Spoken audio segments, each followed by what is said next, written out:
This episode is brought to you by my Fertility Awareness Mastery online self-study program. Learn fertility awareness from the comfort of your own home at your own pace for a fraction of the cost. Head over to fertilityfriday.com/mastery for details. That's fertilityfriday.com/mastery.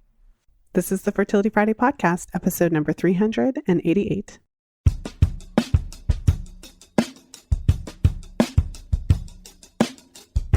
Welcome to the Fertility Friday podcast, your source for information about the fertility awareness method and all things fertility. I'm your host, Lisa Hendrickson-Jack. I'm the author of The Fifth Vital Sign and the Fertility Awareness Mastery Charting Journal. I'm a certified fertility awareness educator and holistic reproductive health practitioner with nearly 20 years of experience teaching women to connect to their fifth vital sign through menstrual cycle charting, balancing hormonal health, and optimizing the menstrual cycle without hormones.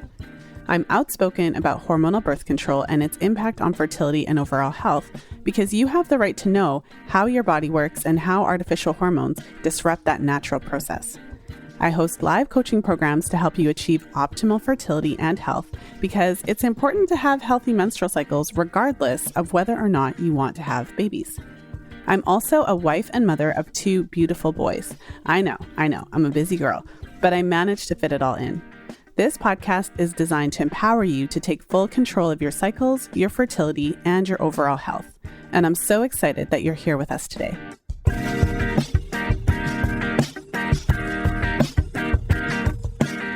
Today I'm sharing a brand new episode in my Pill Reality series.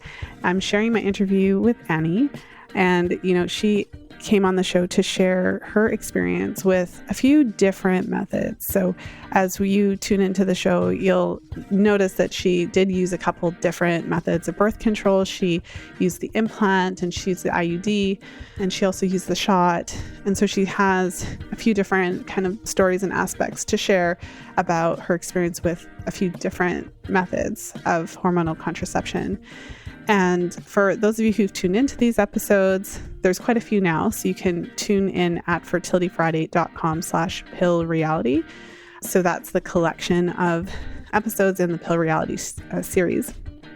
And, I think with these, like the purpose of this episode, the purpose of this series from my perspective has always just been to share the experiences of women, kind of put them out in the open, put them in the light so that everyone can see them. It's never to say that every woman has these experiences, because if you were to speak to even like 20 different women who had used the implant, or 20 different women who had used the shot, or 20 different women who had used the IUD, or whatever type of hormonal birth control pill or something like that, you're going to get 20 different stories. You're going to find some women who really loved it and had a great experience, and you're going to find some women who absolutely did not love it and had a really negative experience. And then you'll find people in between. And so, the purpose of these episodes is not to generalize and say everyone's going to have a negative experience, but the purpose of it is so that we can live in the real world and recognize that everyone doesn't have the same experience. Some women really do have a really hard time with hormonal contraceptives, and I don't believe that it's anti-feminist or even anti-pill to talk about it. I think we need to talk about it. I think it's really important that we put this information out there, and especially for those of you who are contemplating different kinds of birth control methods, so that you can actually hear what can go wrong, so that you can make the decision of what's best for you, but also so that you can have a heads up.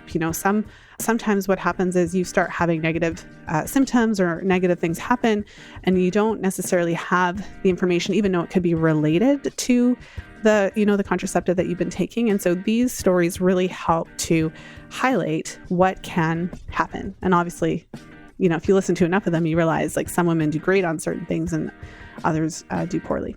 So with that said, I will go ahead and jump into today's episode with Annie.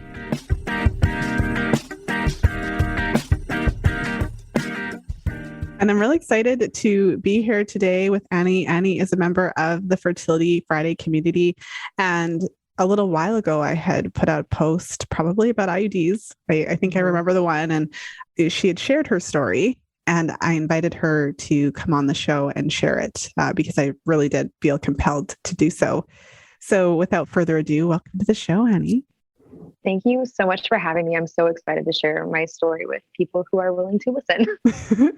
Well, I'm really excited to have you. And I just wanted to, I suppose, just start by saying that, before we were chatting a little bit before we hit record, and it's interesting territory when you're sharing personal stories because, and this is one of the reasons that I love the podcast, and I love that I have the opportunity to give women the chance to do it because, and it's interesting territory because when we're talking about hormonal contraceptives or non-hormonal, whatever, everyone doesn't have the same experience. And so I've certainly received some feedback at times of like, well, you're highlighting these stories and, you're not sharing stories of people who potentially didn't have side effects. But if you listen to enough of my fam reality series where I'm talking to women who've come off birth control for many reasons, there are plenty of stories of women who did use birth control and didn't really have a lot of side effects. So you won't necessarily find them in the pill reality series episodes, but you will find more of those, I would say, in the overall fertility awareness reality series. So all the links will be in the show notes. So, enough with the preamble. I just wanted to say that because we had been having a really interesting conversation before we hit record. And I just felt like it was appropriate to say that because your experience was very, well, I'll let you go into it. Yeah. Not wonderful. But we're fully aware that everybody doesn't have the same experience. But what I think is really important is that it is your experience, right? And so you have a right to share it. So let's jump in. I mean, where I like to start when I do these episodes is just to ask, how old were you when you had your first period? How was that like? And when did you start using contraceptives? And just kind of lead us into what your experience was with them. Okay. So I would say I was in middle school in 8th grade. So I don't know if I was 12 or 13. My periods were terrible. They were super painful, very heavy. And I'm a small person. So I was kind of surprised by that, especially, not knowing much about the menstrual cycle at all at that time. My mom never really talked to me about menstrual cycles. She kind of told me what to expect, but not enough. So by the time I was 16, I was sexually active and she had me get on birth control. I know myself well enough to know that I cannot trust myself to take a pill every day. So I opted for the Depo shot, which was one of the worst experiences of my entire life. So for those of you that don't know, that's a shot that you get every 3 months and you don't have a period. Most people don't have periods with it. So I didn't, maybe a couple times a year, which I thought was great.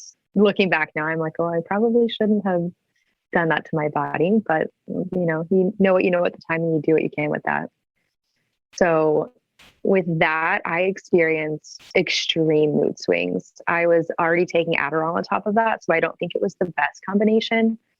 So after that, I had to get on anxiety medication and depression medication.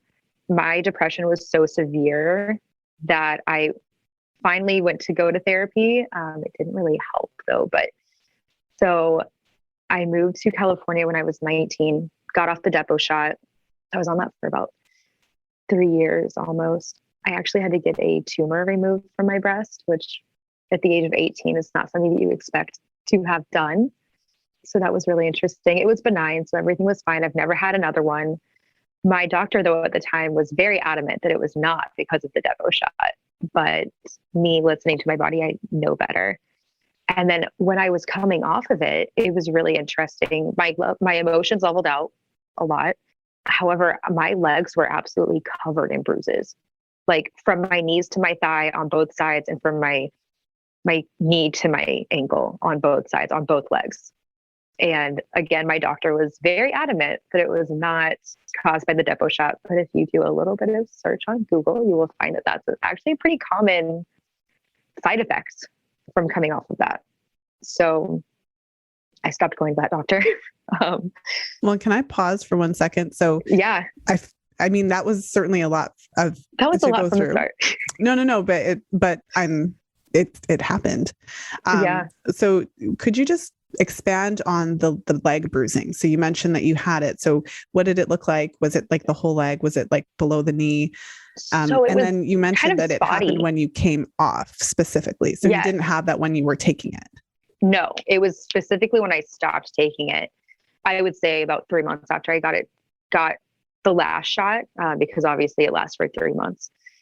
And so I would say and they lasted a while. And this was more than just me bumping into things, which I am kind of clumsy, so that happens. But these were like spotted. They weren't down the middle, like where my shin would be. They were on the sides. And I mean, they were nasty looking bruises, like deep purple. And were they like, was it a situation where it just was spontaneous, or was it a situation where you would like brush your leg or something and you would have this big, like what was the impetus? I'm gonna be honest, it was kind of constant for a few months. So it wasn't necessarily triggered by anything external. I do bruise easily, so that is another thing, and I am aware, but like I still to this day have never experienced anything like that after getting off of it. So what it looked like was just kind of splotchy circles in a large area that covered, I would say, a quarter of my thigh to my calf. Interesting. And then you said that, so you went, obviously it was enough for you to go to the doctor, and the doctor said it wasn't related, but did the doctor have an idea of why it happened? And then the second question is, you looked online so tell us about that, like what you found. So I looked online before because I think I was just curious. I mean, this was so long ago, and I went to college after that. So there's a lot of things that I don't remember before that time. But I want to say that I was just looking up the side effects of birth control, because that's not something that they talked about beforehand. And I wish they would have. I know they tell you that, you can have mood swings and things of that nature, but nobody really prepared me for the side effects that I was going to get with any of the birth control I received. So I think that I just looked online, and then I went to the doctor and was like, so I found this, and he was like, no, you're fine. So he never really gave me an answer as to what it was actually caused by. He was just like, oh, you're anemic. And then I don't think gave me anything to help with that. Well, and then you mentioned that so you mentioned that you went online and you found other people who had come off Depo had a similar reaction when they came off. Mm-hmm. So that was like a thing. Which I don't think that's a super common side effect, but apparently I'm an anomaly. So, well, I mean, when actually this morning, so this is like not timely for when the podcast is actually released, but this morning I was preparing a post on birth control using so in my book, I created like a warning label. It's kind of like Lisa's interpretation of what I think the warning label should be like. And for anyone who's seen it, it's like a square box that inside has everything in plain language that women experience, from the mood changes to different things on regular birth control. It's not Depo specific. It's more general to the combined contraceptive pills, and then the various formulations like the patch and the ring. But anyways, if you look at it, there's a lot of things on there that every woman doesn't experience. That are less kind of common or less well known. But ultimately, this is the whole thing about us being individuals. My body reacts different to yours. So if I was doing the Depo shot, personally, I haven't, but if I did, I would. I don't recommend it. Why not? So the Depo shot is, and like the injections, the birth control injections are the one type of hormonal contraceptive that I have the strongest opinions about. That is, in particular, for me personally, I have the strongest opinions about that one. So, because there's so many possible negative side effects. The interviews I've done, the clients I've had, even the duration of time it takes for it to fully clear your system. So yes, 3 months is when the birth control effects wear off, but many women find that their cycles don't necessarily return normally for 12 to 18 months. So the Depo is on the longer end of how long it takes for your body to normalize. Clear out, basically. Yeah. And women, there's a huge variety of side effects. Some women experience weight gain and others experience what you did with the mood changes. I forgot to mention that as well. So I was a competitive dancer on Adderall. So I pretty much only ate once a day, and I gained 20 pounds. And that was specifically from the Depo shot, because nothing I was doing was contributing to that. Well, and for anyone who isn't aware, I mean, I'm not an expert in Adderall, but my understanding of it is that for those who are wanting, it's a drug that's used and potentially abused for those who want to increase their ability to focus and concentrate. Yes. And it suppresses appetite so that's a separate issue. But to further to your point, you're saying that you were using Adderall, you weren't eating very much, and you still gained all this weight because of this. So it indicates a hormonal response there. Exactly. And then the last question before we can move on, like we're going through all the Depo, stuff, but you had mentioned this benign breast tumor. So I'm not sure if you had anything more to say about that, but I mean, we could all just sit here and say that it's very coincidental because we'll never know, right? For sure, if that's what caused it. But how many 18-year-olds are getting benign tumors removed from their breasts? Right. And I never got it. I haven't had any since. So it's not just like a reoccurring issue or necessarily genetic. In my mind, it was directly correlated to the Depo shot. Yeah. And then how, like, last question, because we get, no, you're fine. I know. It's like, I won't let it go. But how soon after you had the shot did this form, and it was enough for you to notice it? Like, was it big? Like, did it prompt you to go to the doctor? So yeah, I noticed it in the shower, just washing myself. I mean, at 18, you're not really giving yourself exams in the shower to check for that stuff, although you should be. But I honestly don't remember. I want to say I was 18 when I got it. So it took 2 years for it to form, or for at least me to notice it. Yeah. But it wasn't very big. I want to say it was about 3 centimeters. Sounds about right. Yeah. I mean, 3 centimeters it's not like a baseball or anything, but it's still, definitely something to notice. Yeah. That's more than just a marble type of thing. Which would still be too much. Like, you shouldn't have a marble lump in your breast anyways, but nope. Yes. So then you came off of Depo.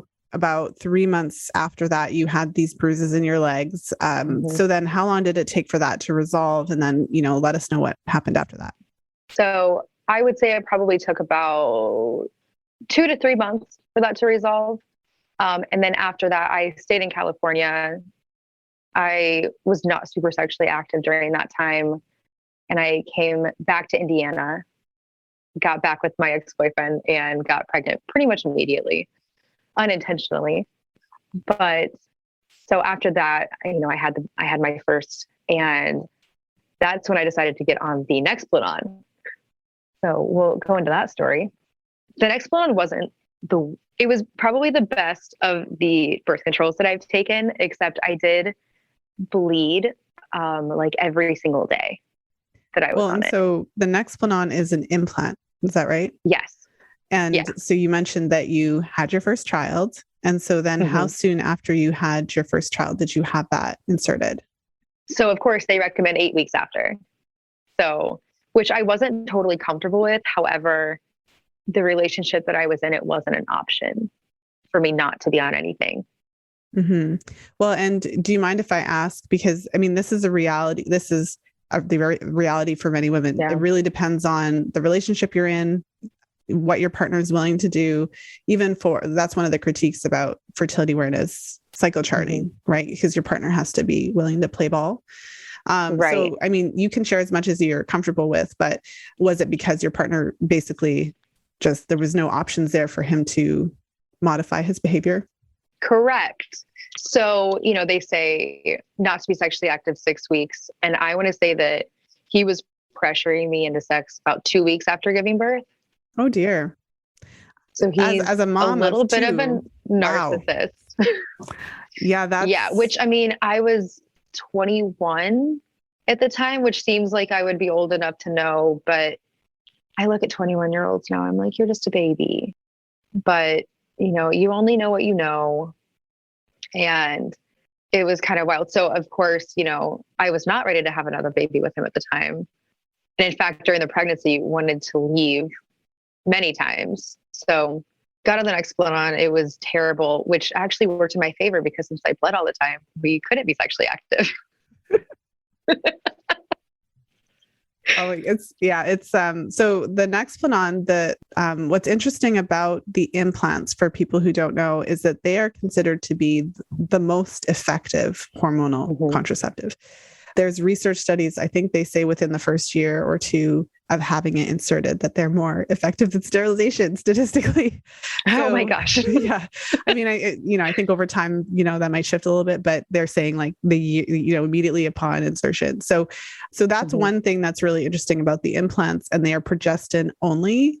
So one of the challenges with progestin releasing contraceptives, such as the implants or the IUDs or the progesterone only pill, is that without that synthetic estrogen, it can lead to, like, that's one of the most common side effects, the bleeding. And it tends to resolve. You may have had the experience of going to your doctor, saying I'm bleeding all the time. The doctor may advise after 6 months, it may stop. Oh yeah. The typical that's response. exactly what happened. Yes. Yep. So I'll stop. But just for the listeners who may not be as familiar with the different contraceptive methods. Yeah. I feel like I've tried all of the more extreme forms of birth control, and I got very extreme consequences from all of them. Well, was the bleeding the worst of it, or did you have any other side effects on the next one? So I want to say that I still had depression with that one. And that was, I didn't immediately correlate it to that because depression is something that I had struggled with since I had like started my period pretty much. But the bleeding was definitely the most prominent. And there's actually a lot of time that I don't remember from being on that, which I want to say I looked it up, and that was something that other people had experienced, as having problems with their memory while being on it. So that's interesting. Yeah, that is interesting. And I mean, so I'm assuming that the one, like the benefit of it was that you likely did not get pregnant while using it because I definitely did not. Definitely did not. So yeah, I wouldn't anticipate that. That's, like I said, it's very interesting to look at the research, because that's the one that's the most effective in terms of pregnancy prevention. And obviously it's a set it and forget it, so you don't have to do anything. Right. And so then how long did you have it implanted? So I had that one for 3 years, and I mean, it was great. I'm trying to remember the timeline. If I waited the 3 years, or if I want to say I did wait the 3 years. So I was just bleeding basically nonstop that whole time. For 3 years. For 3 years. Oh my goodness. But I mean, and it didn't resolve. You get so caught up.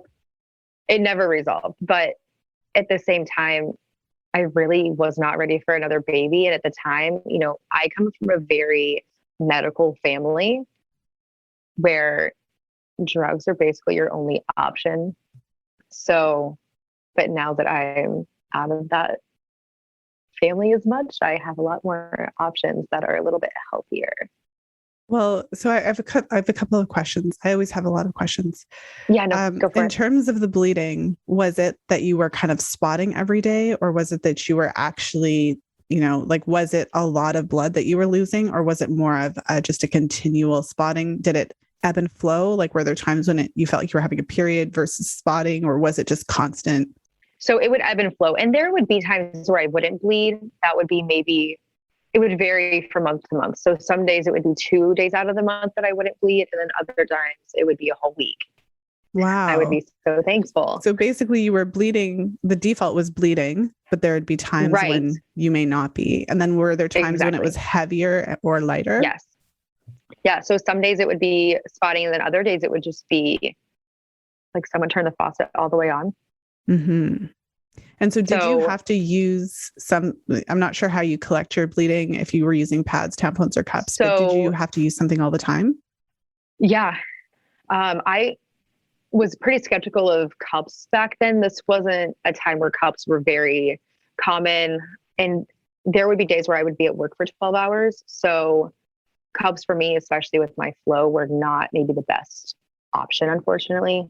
So tampons, and then sometimes I would just keep a pad just in case. But yeah, it was expensive. And you just had a baby too. So I'm thinking also growing a child is very nutrient intensive.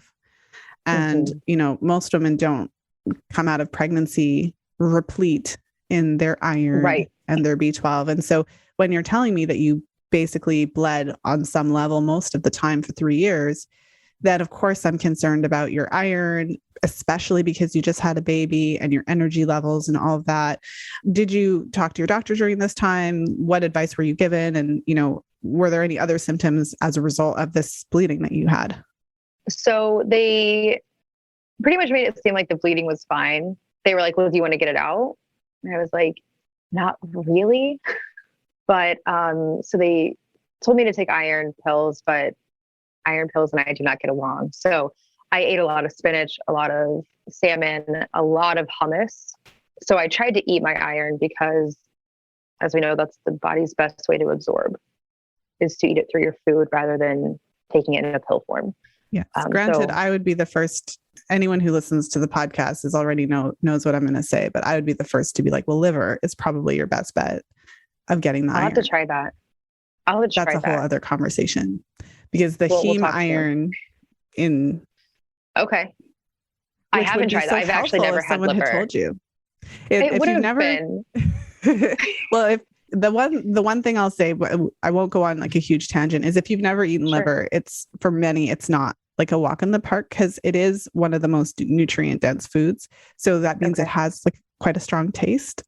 Mm-hmm. And so pate is usually the most approachable way to consume it, or supplement form. You can actually buy freeze-dried liver in pill form. There's companies that make it. And for many of my clients who are just like, that's disgusting, that's how they get it in. I think I want to try the actual cooked liver though. Do it. Okay, I might. All right. But yeah, so 3 years of bleeding. And so then was it just that, because the implants, they do have specific timeframes that they provide. So the 3-year timeframe was just when it was up. And so then what did you choose to do after that? So after that, I said no thank you to birth control for a while. And they said, okay, but just so you know, people usually get pregnant within a month. And I said, not me. So from then on, I used condoms. Then I made the mistake, please never use expired condoms. Never do it. It's never. So then I got pregnant and was actually in denial for a really long time that I was pregnant. But once I looked at myself in the mirror, I was like, no, this is happening. And by this time I was not with the first boyfriend. I was with a man who's amazing and just the best dad I could have ever asked to be partners with. So we had that one back last January. And then after that is when I decided to get the IUD. And this is where things get really interesting. All right. Well, which ID, when you got the IUD, which one did you get? So typically it's either copper or one of the hormonal varieties. So what's interesting is that I kept telling her that I wanted the copper one. And she said, well, most people bleed all the time, so you should get the Mirena. I was like, I really don't want the Mirena. That's really interesting. That's just an interesting thing to say, because with the copper IUD, the most common, so for anyone who isn't aware, the copper IUD, it is non-hormonal, and they say that it works through a combination of localized inflammation, and then also the copper has some degree of spermicidal effect on the sperm. And so my understanding is that most women who use the copper IUD continue having their menstrual cycles as normal. So, because it doesn't interfere with ovulation. And so, but there are certain effects. So because one of the modes of action is this localized inflammation. So many women tend to bleed a little bit more. So during their periods, not just all the time. Right.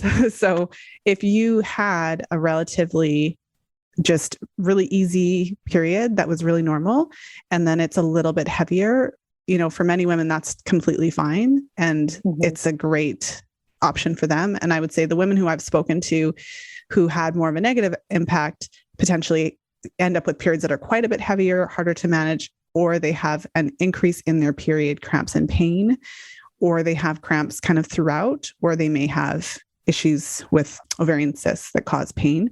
So, interesting. But what's interesting, the reason I'm saying this is because you were told that women who use the copper IUD bleed all the time, which is not. And she said that most people come back and have it removed within a couple of months. the way I would phrase that from my understanding would be that it can worsen the period, which is a different conversation than makes you bleed all the time. Like these two things are different.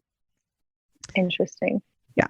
I'm losing more and more faith in her, but but so, in her defense, you know, if she has that might just be how she's phrasing it, because she may have clients who use it, have heavier bleeding, and then come and say, I want it out because my periods are really heavy now. Interesting. Yeah. So I was originally going to do that one just because synthetic hormones and I are not friends.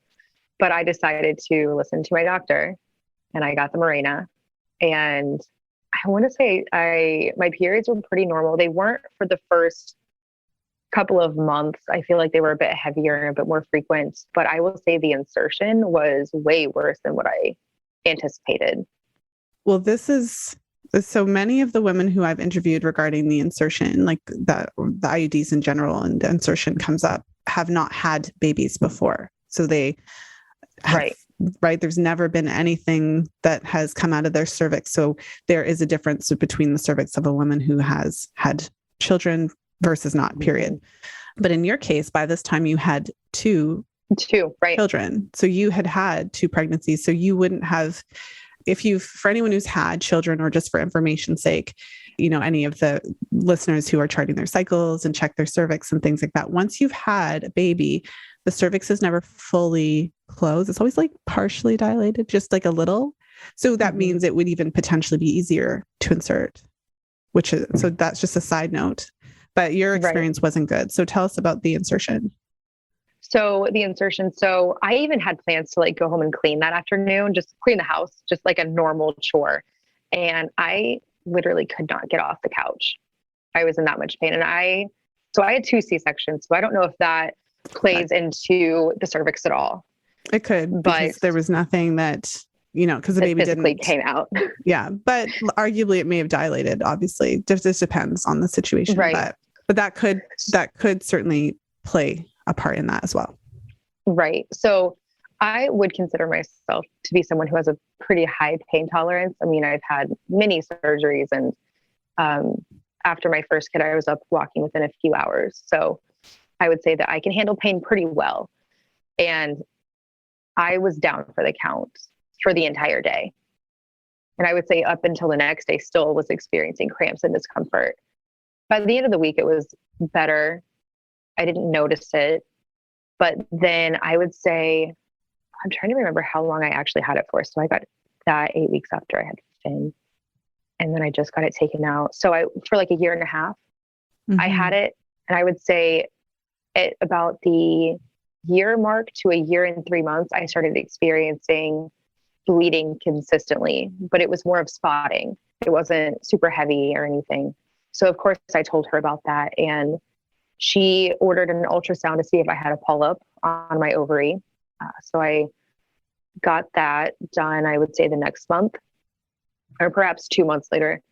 And so you know how ultrasound techs are not supposed to really like make notes while you're in the exam room. She goes, yeah, your IUD is definitely not in the right spot. And I, coming from the medical family that I'm from, know that she's not supposed to say that. So I know that it's serious.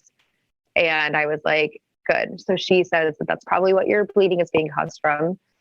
And I was like, so this is also interesting that I told my doctor that I was concerned that it would go through my uterus. And she assured me, before I even got general, it in. Just in general was like, I want to do the IUD, but I am concerned about this. The perforation possibility. And she assured me that doesn't happen very often. And me being the anomaly that I am. Right? Like, it's not incorrect to say it doesn't happen very often, but it is, it would be, but it does happen. Like, so what you're saying is that the IUD had perforated your uterus and that's why you were bleeding. Yes. So the actual test results came back that, and I don't know the medical terms, but it was kind of where it was supposed to be, but it was also like starting to leave my uterus. I went in within the same month to get the removal, and she sure tried. She definitely tried to get it out, but it was not And like it was tried not meaning coming. like non-surgically, like she tried to pull it Yeah. out? So she tried to go through the cervix to get it out, and she pulled out one of the strings, but that thing was not budging, which tells me that it was already on its way out. Obviously, it's kind of hard to see in there. So that was interesting. So after that, she was like, we need to get this surgically removed. And I'm just kind of angry at this point and kind of dumbfounded that, I thought, finally I'm going to get this thing out. I'm going to feel so much better. Oh, I also forgot to mention that before this, I had intense pain on my left side, like very intense, to where I would double over in pain sometimes. Just popping into today's episode to tell you a little bit about the show sponsor, Saturé. One of my top recommendations for women coming off birth control, looking to balance hormones or preparing for pregnancy, is finding a way to incorporate liver regularly into the diet. So why liver? Well, liver is one of the most nutrient-dense foods available. It's rich in folate, choline, vitamin B12, iron, vitamin A, selenium, zinc, coenzyme Q10, and I could go on, but I'll stop. But unless you grew up eating it, many of my clients have a hard time loving the taste. And that's where Saturé comes in. Saturé A+ liver capsules contain 100% Australian grass-fed and finished beef liver, freeze-dried and 100% pure, so no fillers, no preservatives, or any of that other junk.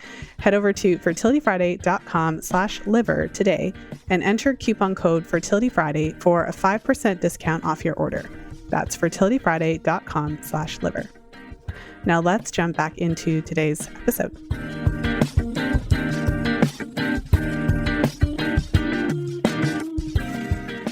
Well, so you had the IUD said for about 1.5 years. And so this pain on the left side, that just kind of started randomly later on, or? Randomly, yeah. So I would say definitely it didn't happen within the first year. For the first year, I would say that I really enjoyed my IUD. Up until the point where I didn't anymore. So the bleeding and the pain is why she thought I had a polyp. Am I saying that right? A polyp? Yeah. Polyp. Okay. So, which was interesting because when they found it on the ultrasound, it was on the right side, but all of my pain was on the left. And when they removed it from the left side.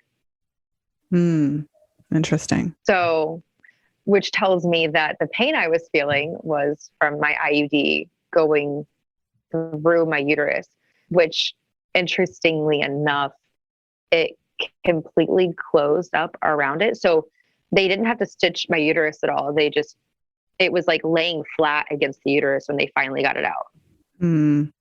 So if I could consider myself lucky in this instance, I would say that I got really lucky with that portion of it.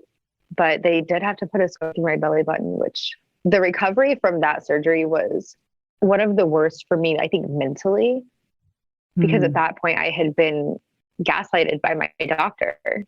So all of the concerns that I had, I did not feel comfortable coming to her with. Well, first of all, I'm really sorry to hear that you had that experience. I mean, I get to share it at least. Yeah. I mean, I would say that this is the worst case, right? It's like on the list of the worst case scenario with the IUD. Right. And what I find, we talked a little bit about this before we started recording, but what I find interesting is because, there will always be people who would criticize us for having this discussion on air. Right. And for you sharing your experience, the time when this IUD perforated my uterus and I needed to have it surgically removed because, the rationale is like, well, we're going to be scaring people away from some of the most effective forms of birth control. And actually, often it comes from women who themselves have had a really positive experience. Because many women have had a very positive experience with IUDs, be it hormonal or non-hormonal. So some women switched from the copper to the hormonal because of the pain or the inflammation or whatever. Right. And because of the progestin releasing, some women find that either they stop having periods or they have lighter ones or they're more manageable. Granted, none of them are true menstrual, but that's a whole other conversation. But ultimately, all women have different experiences with these birth control methods.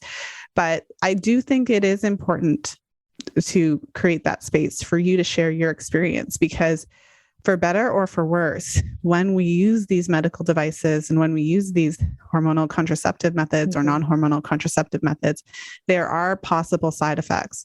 If you pull out the insert from the IUD that you had and read it, it lists all these things, and they're not on there for fun. They're on there because these companies are legally required to put them on there. And they're on there because somebody used it and had that exact thing. That's the reason why those effects are listed.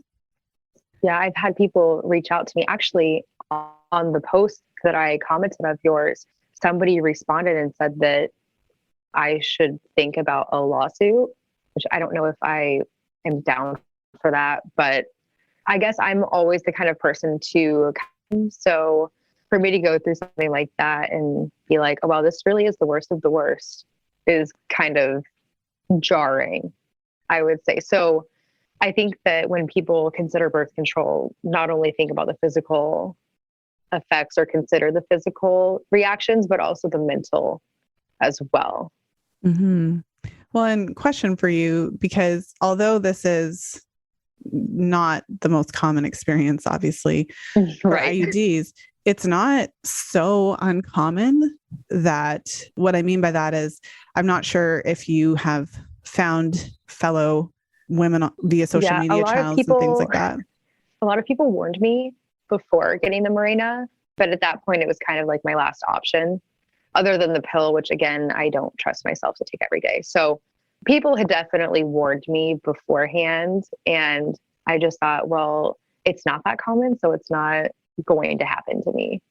Well, yeah. And so by me saying that, I'm acknowledging all possibilities, and I'm not trying to say anything negative, because we all make the decisions that are best for ourselves at the time. So it's not about that, but it's more that after you've gone through such a traumatic experience, if you were to join, so, FYI, in case, you don't know the listeners, there are plenty of groups on various social media platforms, and where, even the title of the group is about side effects of the various types. So I haven't searched lately, but you could probably find a general group of women who've used IUDs who've had negative effects.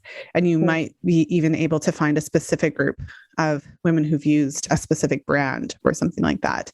And I think that when you've gone through something so traumatic that feels so rare, and maybe in your personal circle, you don't know anyone who's gone through something like that, it can actually be helpful to find those kinds of groups, online through social media channels or however you would find it, because then you kind of know that you're not alone. And so, the lawsuit question, when I've looked at, I was doing some research for a book I'm working on, and I found myself reading the financial statements of a particular pharmaceutical company. I think it's the same company that makes the Mirena. But anyways, but the point though, is that a lot of times when people are successful in terms of receiving compensation for things like this, it's when they're doing more of like a class action situation. So that would be kind of just looking to see if that's a thing for this particular brand, seeing if you can join in.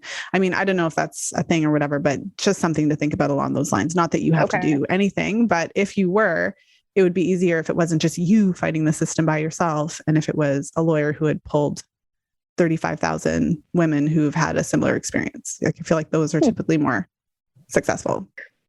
So a couple of years back, I did an interview with Angie Fermalino and Amanda Rumciel.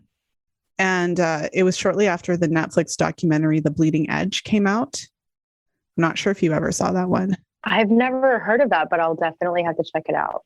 Well, just prepare to be a little angry. I feel like you'll resonate with the women, but essentially there was a few different medical devices that they discussed in this documentary. And one of those is a device called Essure. And I'm not sure if you've heard of Essure, but it's this medical device that they created as a sterilization device. So contraceptives are reversible, right? But this is supposed to be a sterilization device. And so essentially it was like a coil, like a little metal coil, and they would insert it into the fallopian tubes. So, and then the mode of action was that it would cause scar tissue and then you wouldn't be able to get pregnant. So essentially blocking the tubes. right? And the selling point was that you could just go into the office and they could just insert it right through the cervix, and it would be a fairly easy thing. You don't have to have a surgery, and etc. And so, as you can imagine, it didn't work out that well for a lot of the people who had it. Right. It was like, so episode 230, fertilityfriday.com/230. And certainly if you have Netflix, look up The Bleeding Edge if it's still available in your country and watch it if you want to. But anyways, I just bring that up because in that situation, a lot of women were harmed by that device, and it took a lot of people coming together to get it off the market. So in that case, they actually pulled it off the market, but it took years and tens of thousands of women complaining to get it off. So this is the hard thing, if it's just you kind of by yourself, like, I'm going to go fight the drug company. It might be kind of, I mean, it can work, but it can be, unfortunately, the medical gaslighting extends to the system taking us seriously, Right. And again, we don't know if this is an issue with the device, if it's an issue with the compatibility with you, an issue with how it was inserted. Like, we just don't, there's so many different questions that we don't know the answer to, because there are plenty of women who use it and don't have that experience. Right. But with that in mind, I mean, so this wasn't that long ago. You had it removed a couple of months ago. So how are you feeling? Have you healed from it? Like, these experiences that you've had on I feel like you've done your due diligence. Like, you did your research, you tried multiple different types of hormonal contraceptives. You chose the options that would work best for you. I know for myself, I wasn't the best at taking a pill every day either. So I think a lot of women resonate with that. Yeah. But how are you feeling now, given everything that you've experienced? So physically, I feel a lot better. I'm starting to notice the hormonal mood swings, which I did a little bit of research, which my doctor also berated me about. So that was fun. But I've noticed that a lot of people experience, like hormonal acne, which I'm an esthetician. So thankfully I know how to cope with that. But the mood swings was something that they really talked about. And they said, of course, not everybody goes through it. Sometimes it can take a little bit longer for those to kick in.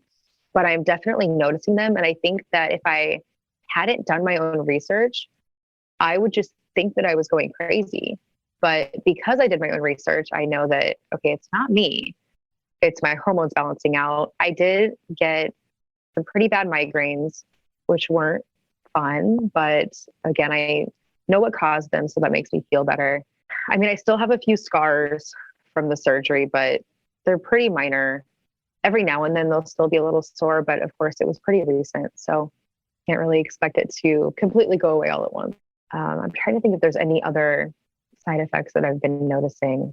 I will say my periods are a lot better, a lot more stable, and not nearly as painful. Interesting.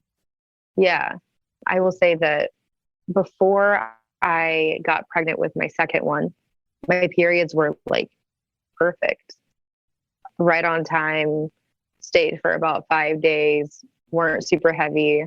And then, of course, I didn't have many after I had Finn, but I kind of expected them to be a hot mess, if I'm being honest. So I'm pleasantly surprised that those are not super painful right now. Mm-hmm.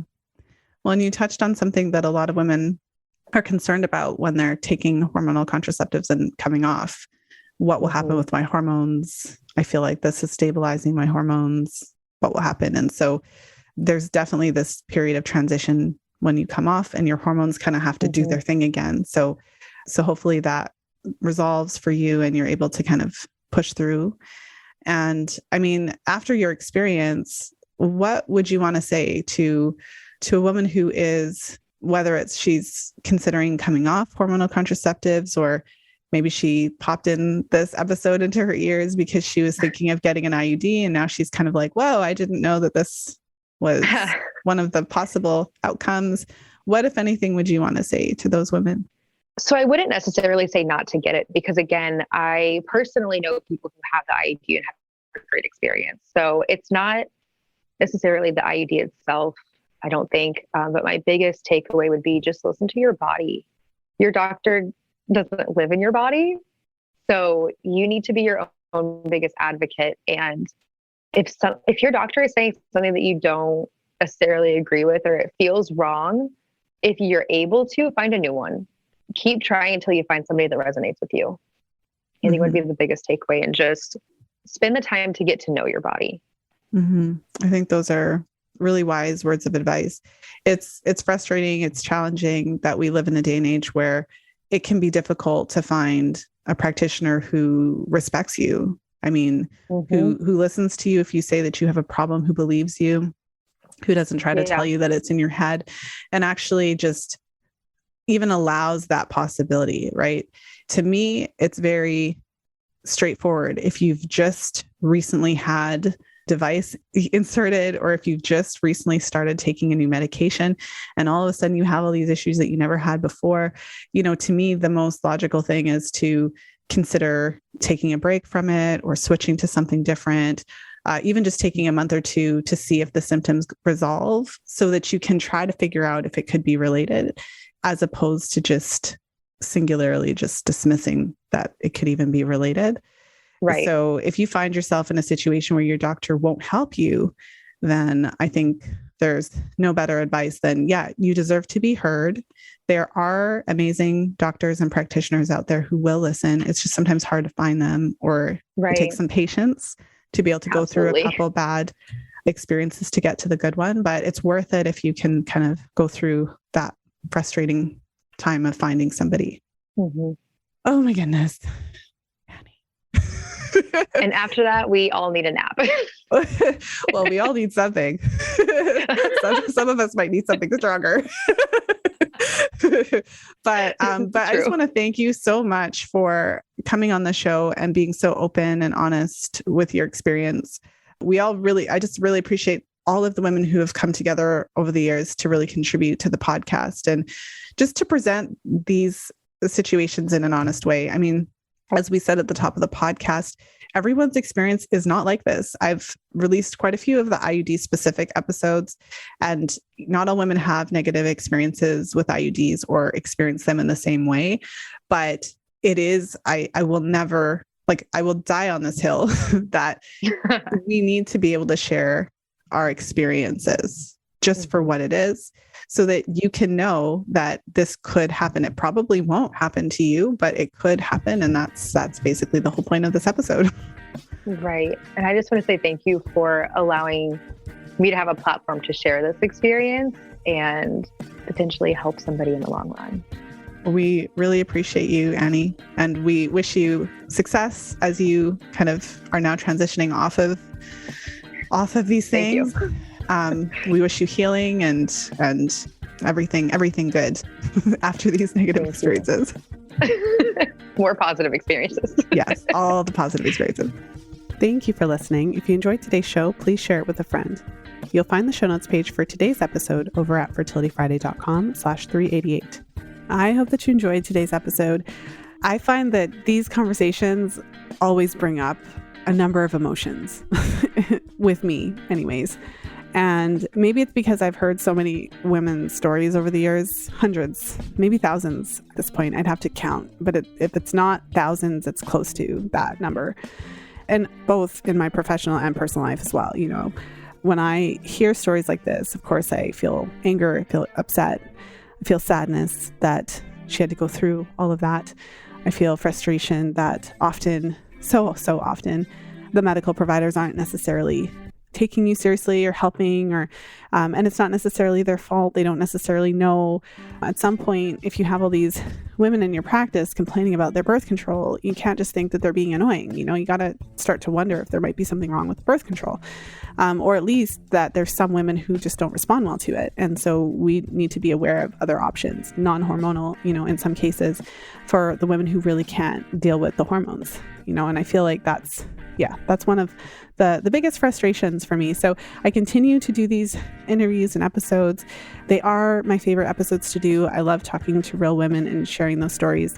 And part of it is because where else can we really do that? And other than the conversations you might have with your friends when it comes up, where do we get to share those experiences? I think one of the places that is most common these days is social media.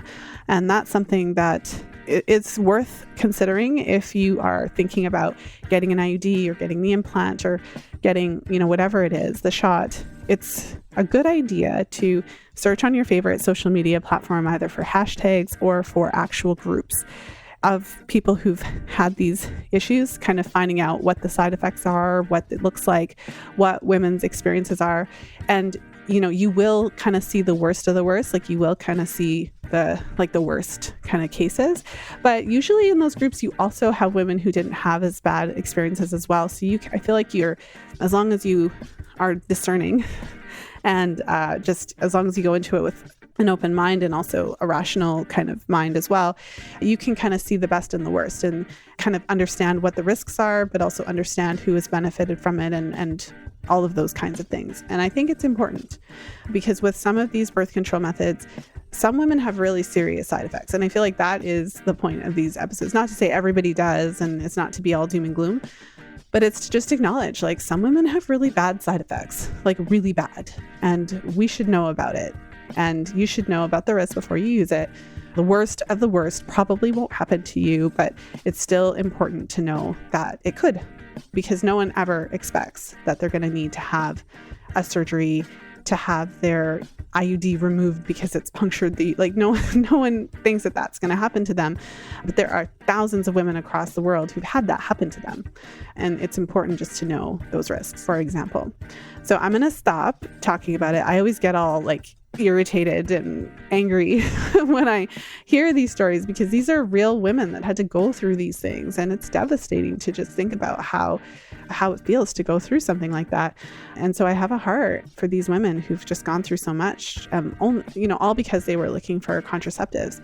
This also feeds into my passion to teach fertility awareness. Of course, I don't think every woman on earth it's going to be the right birth control method for, but there's a lot of women who just for whatever reason can't use the regular options, and we need that. This is what we need in cases where we can't really use those normal options. Either you don't want to use the hormones, or you can't use the hormones, or you've had a negative experience, or whatever the case, and you feel like there's no other alternative. That's where fertility awareness comes in for a lot of women. And a lot of my clients are kind of in that stage. So many of them are just wanting to learn more about the body. Some of them are wanting to conceive. But there is a pretty significant percentage of women who come to me because they just felt like they had no options. The hormones weren't working for them. They really needed birth control, and they didn't even know that it was possible to avoid pregnancy effectively without hormones because no one ever told them. And they're kind of like at the end of their rope, kind of desperate, like what else can I do? And so the message is that there is hope. There is another method. And if you're able to take the time and commit to learning it, you can actually successfully use it. So it is possible to prevent pregnancy without hormones, as long as you're ready to kind of just, dive in and do the work to do it. With that said, I hope you have a wonderful weekend, whenever you're tuning into the show. And of course, as always, be well and happy charting.